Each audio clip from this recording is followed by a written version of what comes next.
he will no longer be allowed to use the party headquarters to make such statements that are principally for his breakaway faction of the party. It is noteworthy that the party constitution has not given the deputy president or the deputy party leader any specific role of organizing party grassroots elections in collaboration with the MPs he has selected and senators, as emerged from the press conference yesterday addressed by MPs and senators allied to him. The NMC has recommended to the NEC that the DP ceases to be deputy party leader after he opened the so-called Jubilee Asili offices that is reserved for him and his allies until such a time that this development of Jubilee Asili will be discussed at the NEC.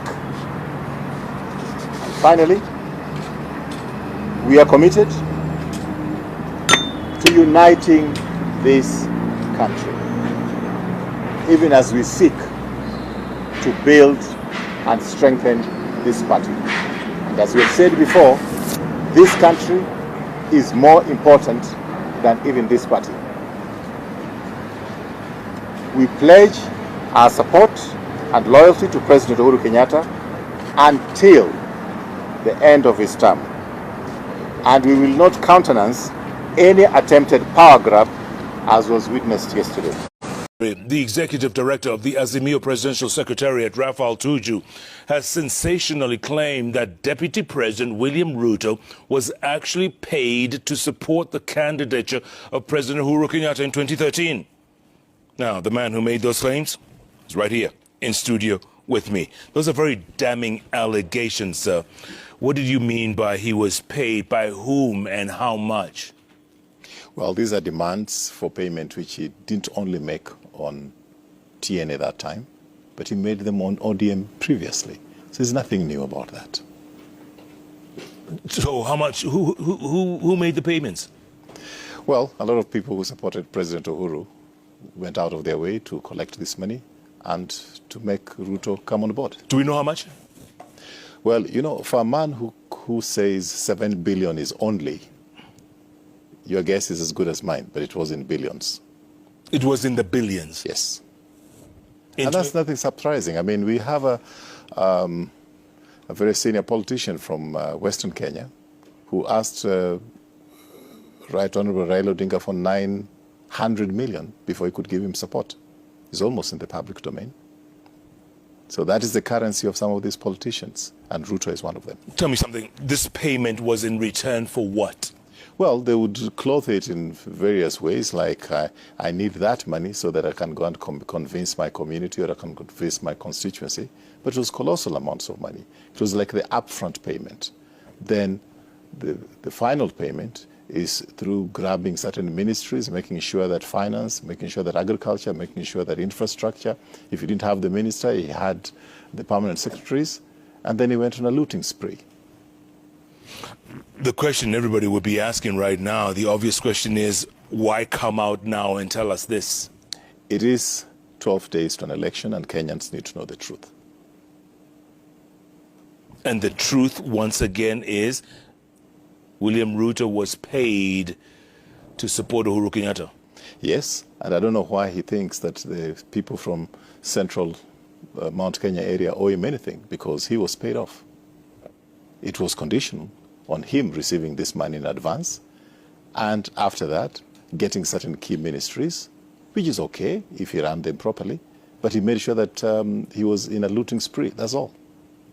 And how do we know this is not just sour grapes? You know, you're out to destroy the reputation of Deputy President. Well, how do we know this? Well, does he have a reputation? I mean, you just have to look at the Muteshi land, Western Hotel, Kenya Pipeline land, Ngong Road, Taveta Critical's land, Rorkio Marer, where he talks about only 7 billion lost, Uhuru Gardens, which everybody knows, he was occupying it. So I don't know what reputation you have to talk about Ruto, really. And in fact, I'm even wondering why I made this statement sometime early this morning and everybody was saying, is it true, is it true? I mean, is it beyond Ruto to do those kind of things, given what he has done in this country? And then there's a small matter of Aror Kimwarer saga. The deputy party leader and the deputy president told Kenyans that only 7 billion shillings had disappeared. His own daughter was the deputy ambassador in Rome at that time. To our knowledge, this money has never been returned by the Italians. Since he has got some private business networks in Italy that he had gone to meet, would he be so kind to this nation of poor people, nation of hustlers according to him, as to use his vast business networks to recover this money? It is a lot of money, even though he referred to the figure as 7 billion only. Even with the DP's chicken farm income of 1.5 million net a day, it will take some 13 years before that chicken farm produces 7 billion shillings. Unfortunately, for the so-called UDA, political blackmail stock options have a battery life and have a shelf life. Through it all, President Uhuru Kenyatta has remained focused on the big picture for the good of Kenya, implementing the Big Four agenda and securing peace and stability through inclusion, because without peace, no development and prosperity can be sustainable in our country. We believe that our president has been very tolerant and has accommodated his past behavior and demands as a statesman whose mission is to make Kenya viable by uniting our country. The president continues to focus on the big picture, and we congratulate him for that. We believe that our president has been very tolerant indeed. The blackmail stock options expiry date was immediately after the 2017 elections. The battery died after the handshake because the numbers game and the blackmail of withdrawal of tribal numbers lost political potency at that time. This is the truth that all Kenyans should know. Not only can the DP no longer blackmail Kenyans, the people of Kenya will not accept to be blackmailed. In this latest saga on his security detail, would like to congratulate our deputy party leader William Ruto for his honesty to admit that he himself is a very rich hustler.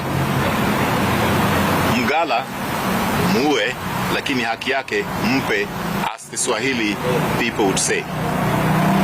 It was an admirable display of optics and demeanor of humility before his real self and ego came back as he launched a scathing social media attack executed by his foul-mouthed political mouthpieces and bloggers, with most of the vitriol directed at the person and family of the founding father of our nation, Mzee Jomo Kenyatta, who is not here to defend himself.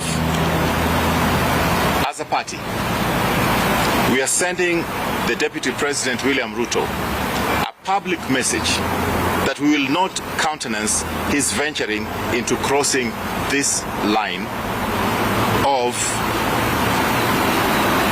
referring to the family of the president, the late President Mzee Jomo Kenyatta. He must call his goons to order. We continue to resist a lot of provocation luring us to go into the slimy and smelly social pigsty that some of his people occupy. But we have the truth on our side, and Kenyans will be made to know the truth. By his own account, the Deputy President is on video record when he told Kenyans that he was worth 100 million Kenya shillings sometime in the year 2015. In the intervening 7 years, he has worked very hard in his businesses and now Therefore, he has assets like choppers, hotels, and land worth billions of shillings. We would like to congratulate His Excellency Dr. William Ruto for being able to make such amazing strides in business even as he was studying for his PhD, concurrently with running a multi-billion shilling empire and carrying the heavy burden of working as number 2 in command and being involved in presidential campaigns on his Sundays, still sparing time to do Harambes from his hard-earned sweat money. From our records, he has been more generous than Safaricom and some other blue-chip companies. Maybe for such major feat, he expects us to lie prostrate in awe at the great deputy leader in admiration for such prowess, the chosen one. Therefore, our party officials, I want to advise them not to be used to bring hate and breed division and breed ethnicity in this party, because that is against where we started with Uhuru Kenyatta, to build a party that will unite Kenya and cause harmony and brotherhood and unity in our republic. Tunaelewana jameni? Hiyo ndio mimi nataka niseme, ndio watu wajue tunaelekea wapi na barabara yetu ni gani. Na sisi tulio katika chama ya Jubilee, mimi nataka niwaulize wale officials wa chama ya Jubilee wazingatie manifesto ya chama ya kuunganisha na kuwaleta Wakenya pamoja. Wazingatie manifesto ya chama ya kuhakikisha kwamba tunalenga mambo ya maendeleo. Wasitumike ama kutumiwa kuanza kulete fujo ndani ya chama, kulete ukabila ndani ya chama, kulete chuki ndani ya chama, na kulete mambo ambayo itaharibu sura na sera ya chama ya Jubilee. Wajue ya kwamba wako na jukumu kubwa, kwa sababu chama ya Jubilee ni chama tawala, ni chama ambayo inaendesha kupitia manifesto yake mambo ya maendeleo ya taifa letu la Kenya. Sasa watu wengi wanasumbuka ati mimi nimetembea Kenya hii. Wangetaka nitembee wapi?